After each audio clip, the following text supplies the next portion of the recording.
පාරේ යද්දි එක පාරටම කම් පැලෙන සද්දයකට ඔයාගෙත් ඔළුව ඉබේටම හැරිලා තියෙනවද? දැක්ක ගමන් ලේ රත් වෙන ඒ රතු පාට යකා. ඔව්, ඒ තමයි ඩුකාටි පැනිගාලේ. මේක නිකම්ම බයික් එකක් නෙවෙයි. මේක පාරට හදපු මිසයිලයක්. අද වාහන මාස්ටර් ක්ලාස් එකෙන් අපි මේ ලෝකේ තියෙන ලස්සනම වගේම නපුරුම සුපර් බයික් එක.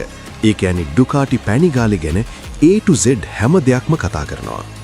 ඔයා පැනිගාලේ පිස්සෙක් නම් මේ වීඩියෝ එකේ තප්පරයක්වත් මග හරින්න එපා. ආයුබෝවන් යාළුවනේ, වාහන මාස්ටර් පේජ් එකට සාදරෙන් පිළිගන්නවා.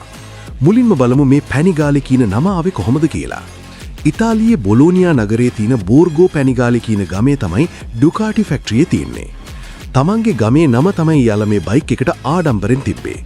2011 දී පැනිගාලේ 1199 එකෙන් පටන් ගත්ත මේ ගමන අද වෙද්දි තාක්ෂණික ලෝකයේ මුදුන් මල් කඩ දක්වාම ඇවිල්ලා තියෙනවා. දැන් අපි කතා කරමු මේ යකාගේ හදවත ගැන. මුල් කාලේ පැනිගාලේ ආවේ V2 එහෙම නැත්නම් සිලින්ඩර් දෙකක එන්ජින් එක.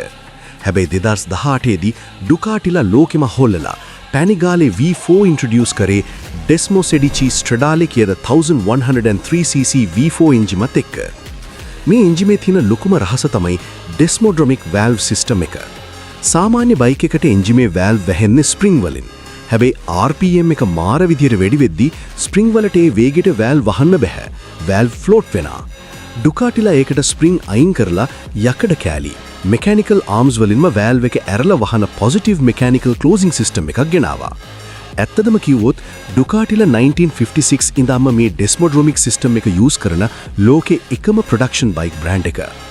ගොඩක් අය නොදන්න පට්ටම ටෙක්නිකල් රහසක් මම කියන්නම්. ගොඩක් බයික්ස් ඉස්සරහට යද්දී ඒකේ එන්ජිම ඇතුලේ තියෙන ක්‍රෑන්ක් ෂාෆ්ට් එක කැරකෙන්නේ ඉස්සරහට. හැබැයි පැනිගාලේ V4 එකේ ක්‍රෑන්ක් ෂාෆ්ට් එක කැරකෙන්නේ පස්සට. ඇයි ඒ? රෝද ඉස්සරහට කැරකෙද්දී එන්ජිම පස්සට කැරකුණාම බයික් එකේ බැලන්ස් එක මාර විදියට හැදෙනවා. එක පාරටම රේස් කරද්දී ඉස්සරහා රෝදේ උඩ යන එක අඩු වෙනවා වගේම කෝණවලදී බයික් එක හරවන්න මාරම ලේසියි. මේ තාක්ෂණය MotoGP වල ගොඩක් පොපියුලර් වුණා. පැනිගාලේ V4 කියන්නේ මේක ප්‍රොඩක්ෂන් බයික් එකක් විදියට පාරට ගෙනාපු ෆස්ට් ඩුකාටි මොඩල් එක.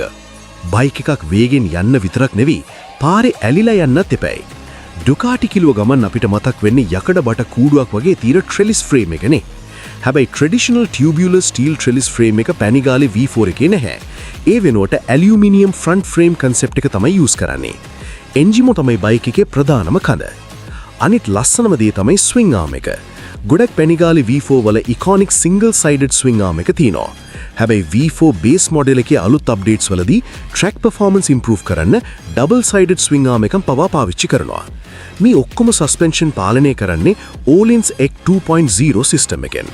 හැබැයි මතක තියාගන්න මේක එන්නේ V4S සහ ඊට ඉහළ මොඩල්ස් වලට විතරයි.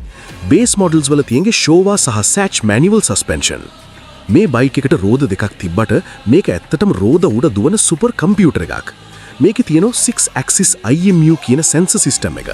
ඒකෙන් බයික් එක කොච්චර ඇලවිලාද කොච්චර වේගින් යනවද කියලා තප්පරයට 10 වතාවක් ගණනය කරනවා. අනික මේ අලුත් මොඩල්ස් වල තියෙන වින්ග්ලට්ස් මේවා නිකන් ලස්සනට ගහපුවා නෙවෙයි. පැයට කිලෝමීටර් 270ක වේගෙන් යද්දී මේ පියාපත් වලින් දල වශයෙන් කිලෝග්‍රෑම් 30ක වගේ බරක් බයික් එකේ ඉස්සරහා රෝදෙට දෙනවා. ඒ කියන්නේ වේගෙන් යන්න බයික් එක පාරටම ඇලිලා තියෙන්නේ. අපි මේ යකා ගැන A ඉඳන් Z වෙනකන් කතා කරන නිසා හොඳ වගේම ටිකක් අමාරු පැති ගැනත් කතා කරන්න ඕනේනේ. මුලින්ම මේකේ ලස්සන. ඔයා පැනිගාලේ එකක් ළඟටම ගිහින් බැලුවොත් තේරෙයි ෆෑරින්ග්ස් වල එකම එක ඇනක්වත් එළියට පේන්නේ නැහැ. ඔක්කොම ඇතුලෙන් හංගලා තියෙන්නේ. අනිත් දේ තමයි අර අමුතු සද්දේ. ස්ටෑන්ඩඩ් V4 වල වෙට් ක්ලච් එකක් ආවත් V4S සහ සුපර් ලෙජරා වගේ ලිමිටඩ් මොඩල්ස් වල එන්නේ ඩ්‍රයි ක්ලච් එකක්. මේ බයික් එක ස්ටාර්ට් කරාම ඇහෙන සද්දෙට සාමාන්‍ය කෙනෙක්ට නම් හිතෙන්නේ ඇන මුරිච්චු වගේ බ්ලෙන්ඩර් එකකට දාලා කරකවනවා වගේ. හැබැයි ඉතින් නියම බයික් පිස්සෙක්ට නම් ඒක අමුතුම මිහිරි සංගීතයක්. හැබැයි පැනිගාලේ පදින අය අඬින එක පොයින්ට් එකක් තියෙනවා. ඒ තමයි රස්නේ. මේක එක්සෝස් බටේ යන්නේ කෙලින්ම එක්ස් රයිඩර්ගේ සීට් එක යටින්මයි. ඒ නිසා ලංකාවේ වගේ ට්‍රැෆික් එකක මේක පැද්දුවොත් නම් ඔයාගේ කකුල් දෙක නිකම්ම බාබිකියු වෙනවා ෂුවර්. කොහොම වුණත් තාක්ෂණය සහ පර්ෆෝමන්ස් අතරින් ඩුකාටි පැනිගාලේ කියන්නේ අදටත් බයික් ලෝකයේ රජෙක්. ඔයා මේ වෙනකන් දැකපු ලස්සනම පැනිගාලේ මොඩල් එක මොකද්ද? V2ද? V4Sද? නැත්නම් අර ඩ්‍රයි ක්ලච් එකේ එන SP එකද? පල්ලෙහයින් කමෙන්ට් කරන්න.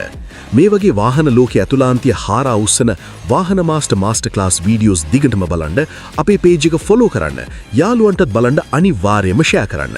ජය වේවා. ඊළඟ මාස්ටර් ක්ලාස් එකෙන් හමු වෙමු.